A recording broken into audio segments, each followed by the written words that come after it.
Baik, Assalamualaikum warahmatullahi wabarakatuh.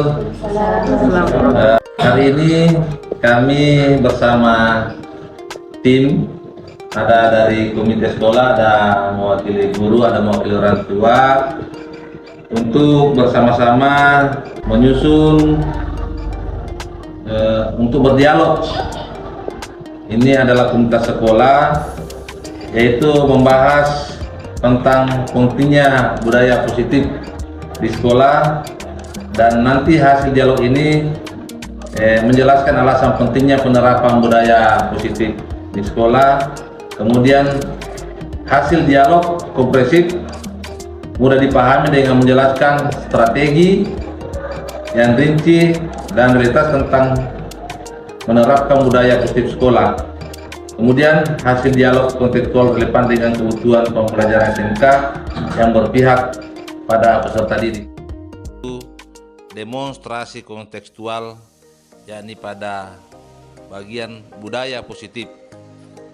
3 poin penting penerapan budaya positif di sekolah. Pertama, meningkatkan motivasi dan prestasi peserta didik. Dalam dialog antara guru, orang tua, dan peserta didik, tercipta pemahaman bersama bahwa budaya positif seperti memberikan apresiasi terhadap pencapaian peserta didik dan mendukung pembelajaran yang aktif, mendorong semangat belajar. Peserta didik merasa dihargai, yang pada gilirannya meningkatkan motivasi dan prestasi akademis mereka. Guru dapat menanamkan rasa tanggung jawab, sementara orang tua mendukung dari rumah. Yang kedua, menciptakan lingkungan aman dan nyaman. Guru, orang tua, dan peserta didik perlu bekerja sama dalam membangun lingkungan yang aman dan nyaman di sekolah. Ketika semua pihak sepakat mengutarakan rasa hormat, toleransi, dan keadilan, peserta didik merasa lebih bebas berekspresi tanpa takut dihakimi. Ini mendorong iklim belajar yang lebih baik dan kondusif, di mana peserta didik bisa fokus tanpa tekanan emosional yang berlebihan. Yang ketiga, menumbuhkan karakter dan etika sosial. Guru memberikan contoh positif di kelas, sementara orang tua melanjutkan pendidikan karakter di rumah. Peserta didik belajar memahami pentingnya kerjasama, menghargai perbedaan, dan berperilaku santun, yang merupakan fondasi bagi terciptanya individu yang berkualitas dalam kehidupan masyarakat. Alasan pentingnya penerapan budaya positif di sekolah yaitu memfasilitasi pertumbuhan akademis dan emosional.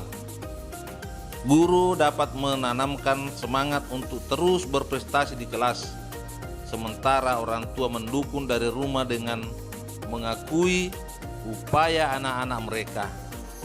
Kolaborasi ini memungkinkan peserta didik merasa dihargai, sehingga mereka lebih termotivasi untuk belajar, yang pada akhirnya meningkatkan prestasi akademik mereka.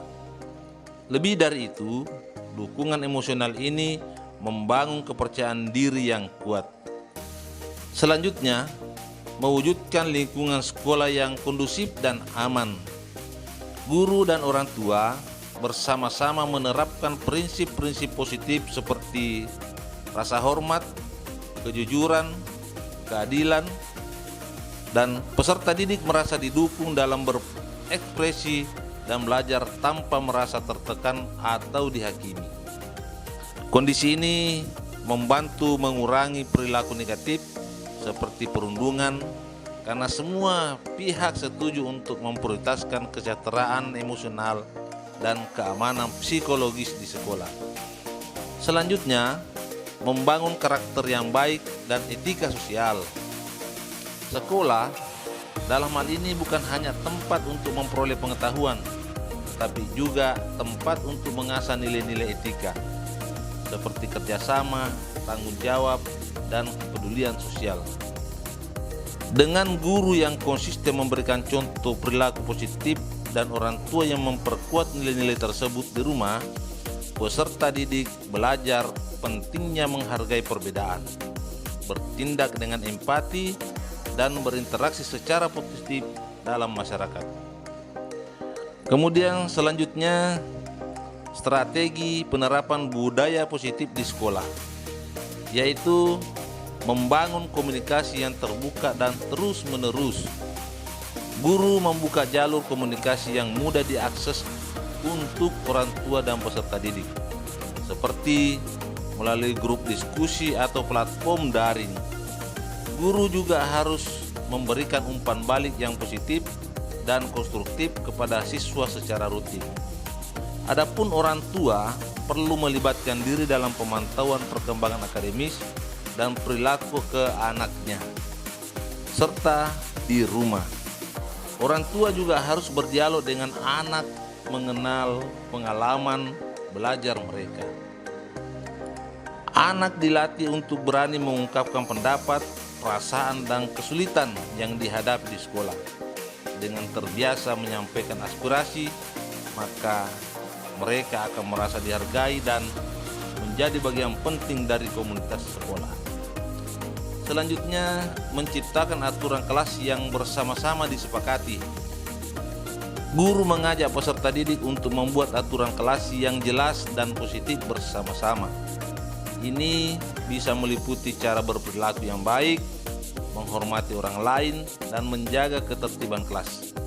Ketika aturan dibuat bersama, siswa akan merasa lebih bertanggung jawab untuk mematuhinya. Orang tua mendukung dan memperkuat aturan yang disepakati di sekolah dengan menerapkan nilai-nilai serupa di rumah, sehingga anak merasakan konsistensi antara rumah dan sekolah. Selanjutnya, memberikan apresiasi dan penguatan positif. Guru memberikan penghargaan atau apresiasi untuk setiap pencapaian, baik akademis maupun perilaku positif, bukan hanya fokus pada akhir tetapi juga prosesnya.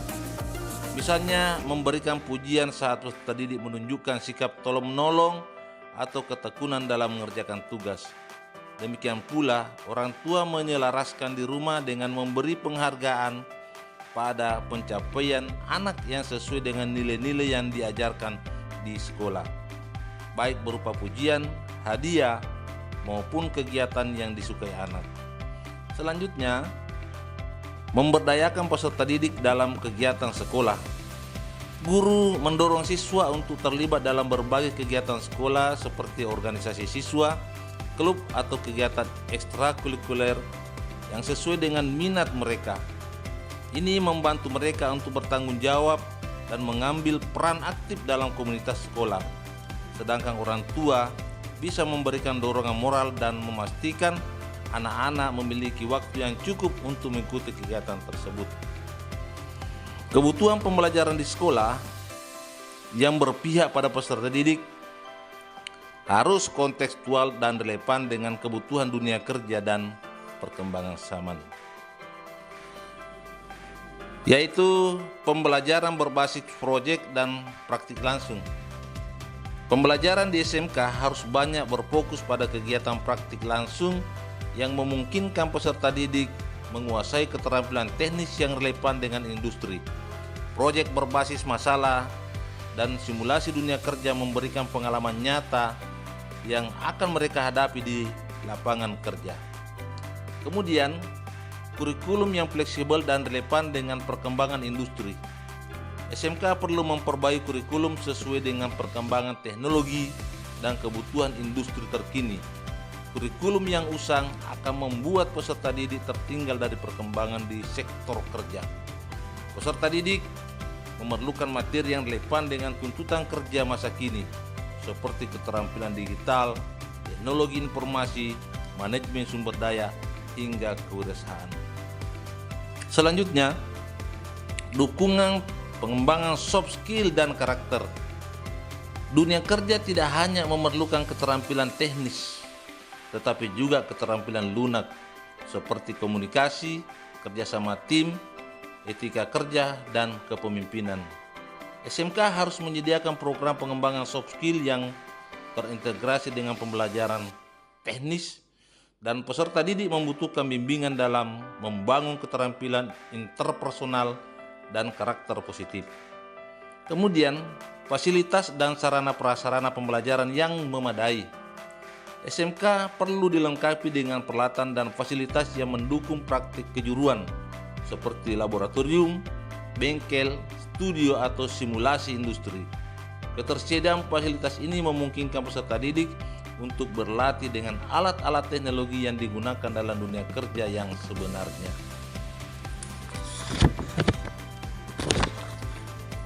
Kemudian, magang dan kerjasama dengan industri. Kerjasama antara sekolah dan industri harus diperkuat agar peserta didik dapat melakukan praktek kerja lapangan atau magang di perusahaan. Peserta didik memerlukan pengalaman dunia nyata untuk melengkapi pembelajaran di kelas. Melalui magang, mereka dapat mempraktikkan keterampilan yang dipelajari, memahami budaya kerja, serta membangun jaringan profesional yang berguna untuk masa depan karir mereka. Berikutnya, pendekatan pembelajaran yang personal dan diferensial. Peserta didik SMK memiliki minat dan bakat yang beragam, sehingga pembelajaran harus memperhatikan kebutuhan individu. Guru harus menggunakan pendekatan yang fleksibel dan menyesuaikan metode pembelajaran berdasarkan kemampuan dan minat peserta didik, misalnya melalui mentoring atau bimbingan karir yang lebih personal. Kemudian, penggunaan teknologi dan pembelajaran. Penggunaan teknologi dalam pembelajaran menjadi sangat penting di era digital. SMK harus mengintegrasikan penggunaan teknologi seperti pembelajaran berbasis komputer, perangkat lunak, khusus industri, atau bahkan pembelajaran jarak jauh jika diperlukan. Peserta didik membutuhkan keterampilan dalam menggunakan teknologi karena hampir semua sektor industri saat ini mengandalkan teknologi untuk operasionalnya. Selanjutnya, dukungan karir dan kewirausahaan.